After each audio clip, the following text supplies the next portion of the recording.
બોલીએ સદગુરુ મહારાજની જય.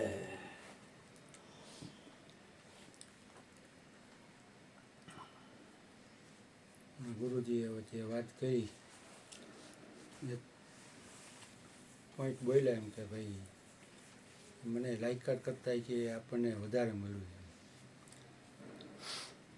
ખરેખર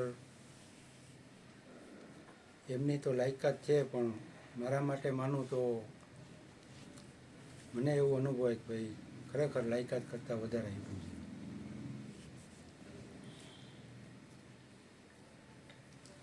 ઘણીવાર મેર બાપુ સત્સંગમાં બોલે કે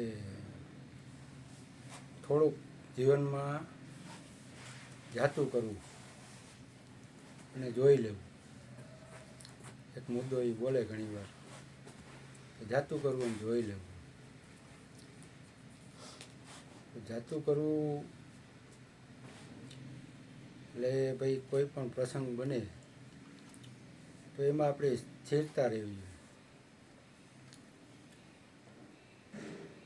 જો એમાં પ્રસંગમાં ભળી ગયા તો આપણે સ્થિર નથી.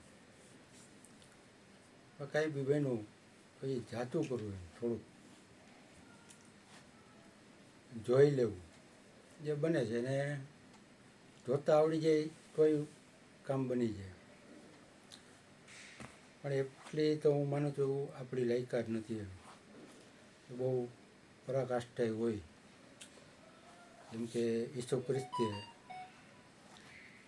ખ્રિસ્તને જ્યારે ખીલે માર્યા તો એ પ્રભુ એને માફ કરી દીધી. એને ખબર નથી કે શું કરી રહ્યા છે.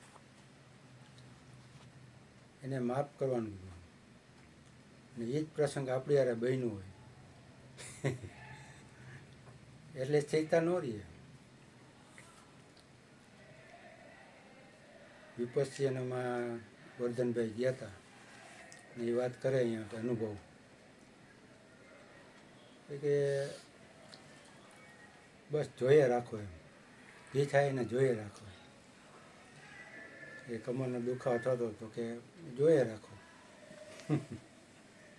એ સ્થિરતા કેળવી તો અઘરી છે ને.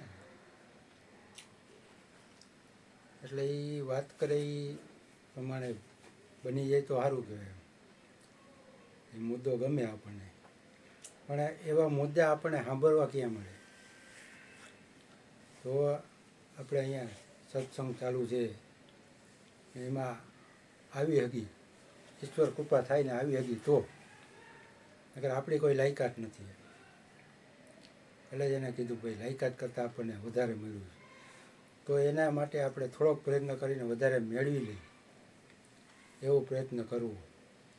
બોલીએ સદગુરુ મહારાજની જય. મારો ગોરધન ભગવાન કીર્તિભાઈ.